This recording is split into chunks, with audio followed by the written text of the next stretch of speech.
in the commissioner's court, and it has to be righted. And some Republicans are throwing their hat in the ring to do just that.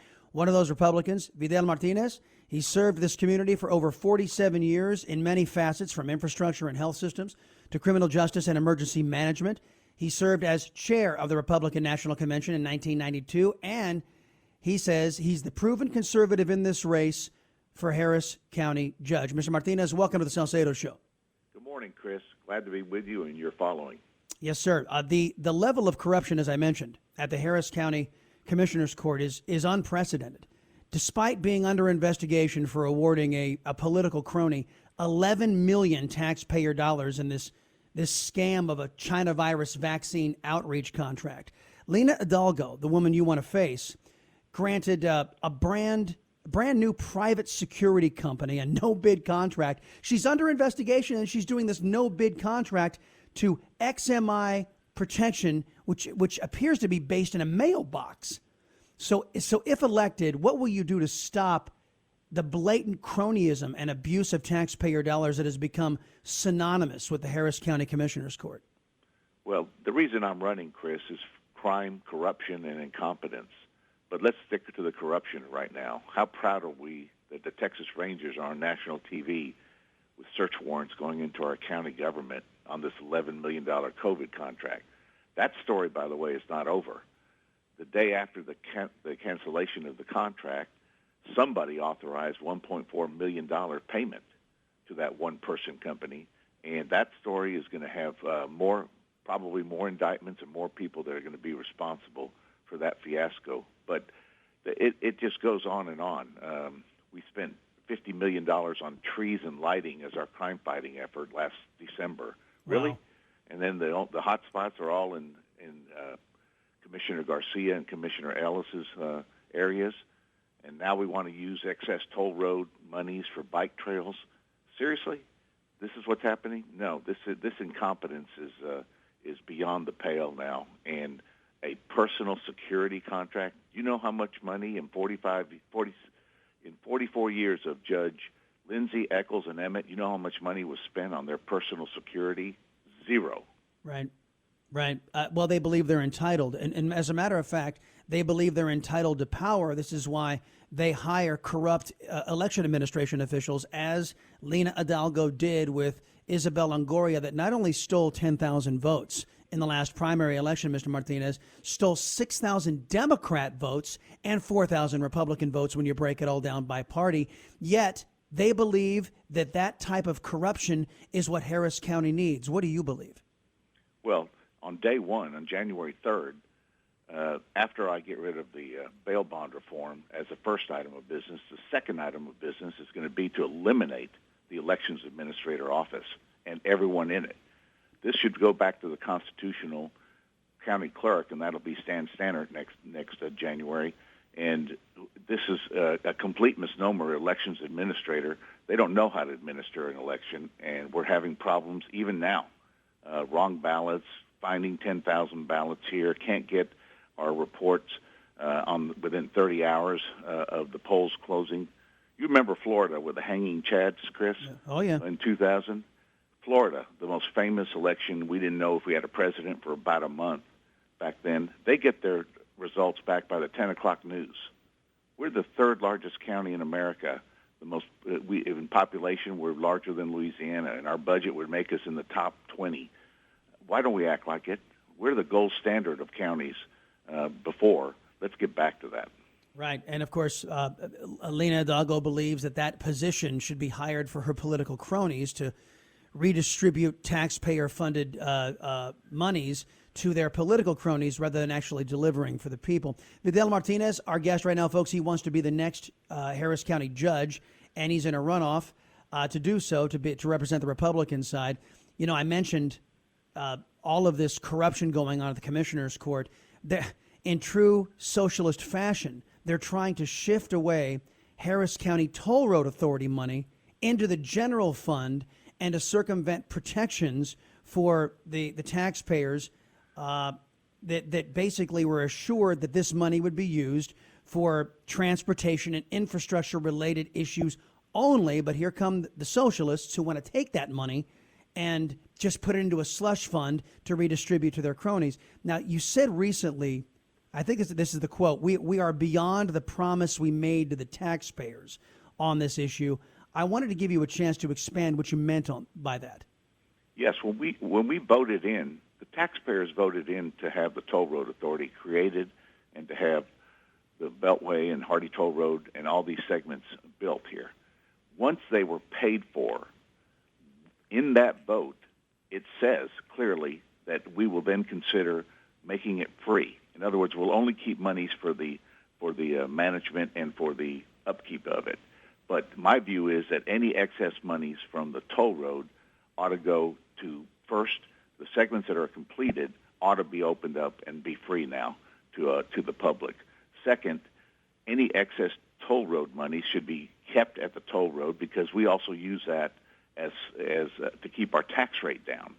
So it is just incomprehensible that you would take the money from the toll road authorities that you already have a contract with the voters to return those segments that are completed free and also go forward. But don't ever use the money. Don't take the money like they took the money, the rollover money from the constables.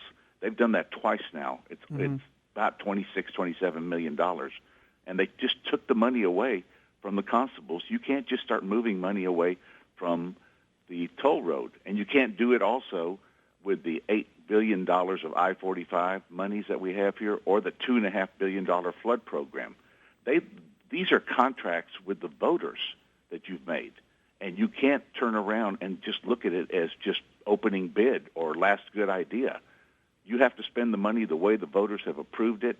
And in the toll roads particularly, we had a specific promise to return the toll roads back to being free and being for users once they were completed. And that's where I think we need to stand. You do not take money from the toll road excess funds to start using it for bike trails. With this crime wave we have, who's going to be on the bike trails? Well, yeah, that's true. And then, of course, here's a novel thought. Why don't you dedicate the excess money to reducing and actually helping the people rather than padding the pockets of government? You also brought up as part of a possible solution on this is raising rates on commercial trucking as a possible idea. Let me just ask you about that. Do you think that's a good idea in a hyperinflationary cycle that we're in right now to add the costs to goods by raising fees on truckers who are trying to get those goods to market? Not specifically, Chris. And the only thing I'm saying is that we have 3 million containers or so that come through the port. Every single one of them has a truck that's tearing up our roads. And the state of Texas does collect a fee when they start using our highway system over here.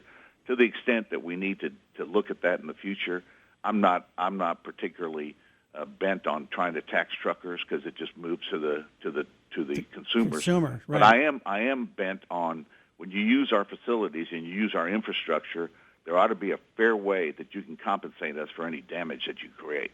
Vidal Martinez, our guest right now, folks. He's running to be the Republican representative to go up against Lina Hidalgo and, praise God, get her out of the commissioner's court because of all the damage she's doing.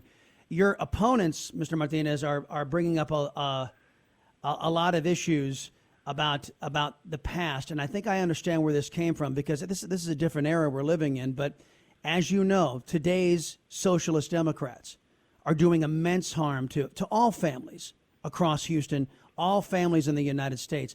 But Latino communities in particular along the U.S.-Mexico border are right now being destroyed by Democrats' push for illegal immigration.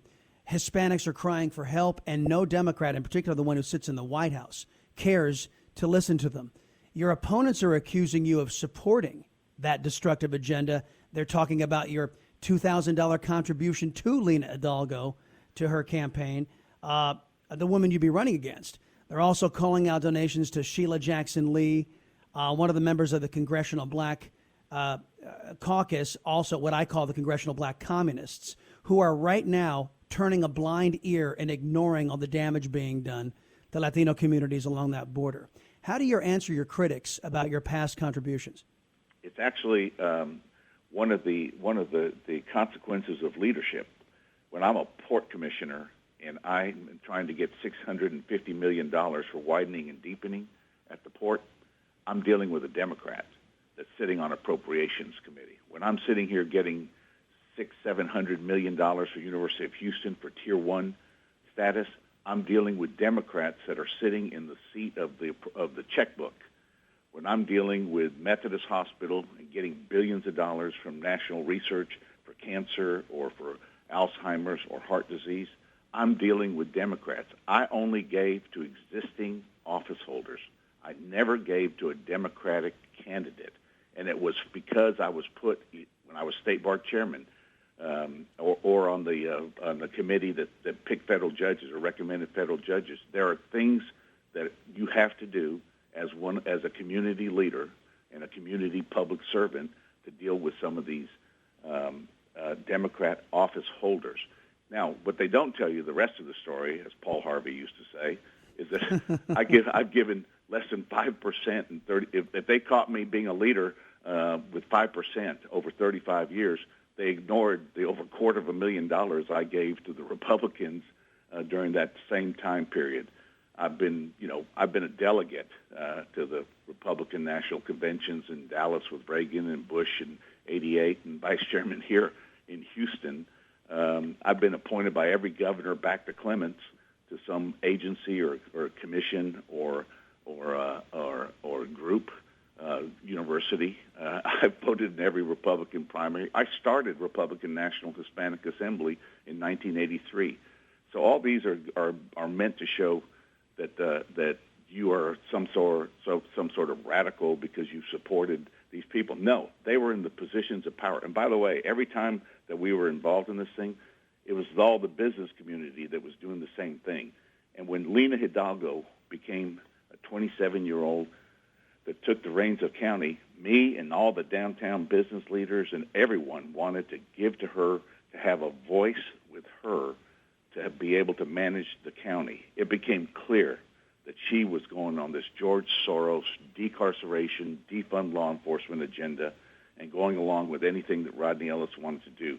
Yeah. She disappointed all of us. Well, he's the godfather. Just like President Trump gave money to Hillary right before he ran against her, I'm running against Lena to stop this era. Yeah, and I've got to say that Rodney Ellis is the Don inside of that corrupt commissioner's court, the organized crime that commissioner's court has devolved into. Let me just ask you really quickly. I got two more questions. Yes, sir. How would you respond to the silence of the Congressional Black Caucus on all the harm, all the destruction being done to Latino communities here in Texas? If you sat down in front of Sheila Jackson Lee and you had some words with her about why she's turning her back on the destruction of Latino communities to this massive wave of illegal immigration, what would you say to her? Well, I haven't talked to Sheila in probably a dozen years, but if I was in front of her, I would ask her what she thinks is happening with this federal policy, this open borders. Chris, do you understand we have 90,000 of these amnesty applicants here in Houston, in this area right now? 90,000. They can't work. It's going to take 2 or 3 years for them to process their application, and only 5% are going to get it. What are we doing? We're giving them free housing. We're giving them free food stamps. They're here in our health system. We're giving them Metro bus passes. We're giving them cell phones, and they're sitting here. And just wait till Title 42 goes down this month, okay? It's going to increase, they say, by 150% in the next 18 months. Get ready, Houston. We have to have a leader here that is going to sit here and have a rational discussion and say no to all this and not become a sanctuary county for what's about to be another invasion and a bigger one than we have right now. That's what I would talk to them about and say, what are you doing? And by the way, who's paying for all this? Texas and Houston are paying for it inordinately. That's true. And if I'd have a few choice words too for the congressional black communists turning their back and watching the destruction of Latino communities from their perch in Washington, D.C. Last thing I have for you, you've said this election was about fighting for the soul of the Latino community. Hidalgo, a clear socialist, a leftist, representing a path to destruction for we Latinos. How will you inspire the great conservative ideas of work, limited government, the rule of law under God, if you're elected as Harris County Commissioner? Well, First of all, you have to look at where it's the heart and soul of our Latino community.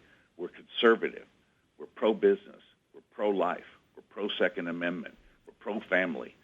What happened is the Democrats have made a left turn on our community. And you can see that by 2 of the 4 big states along the border that went for Trump in 2020. That's what's happening here. You take all the Latinos from El Paso to Brownsville, it's 3.1 million. There's 3.2 million Latinos sitting right here. We're the largest Latino population in the state. And the heart and soul of the Latino community is with me. I've been here for 47 years. I've been a member of every organization on the East End. I was Mama Ninfa's personal lawyer, for God's sake. And so they know me. They know my face. I filed a lawsuit for the Latino community to get the extra 2 city council seats. I'm well known out there, and I'm a conservative, and I'm pro-life, and I'm going to show our Latino community that this is where they belong and bring in the future of the Republican Party.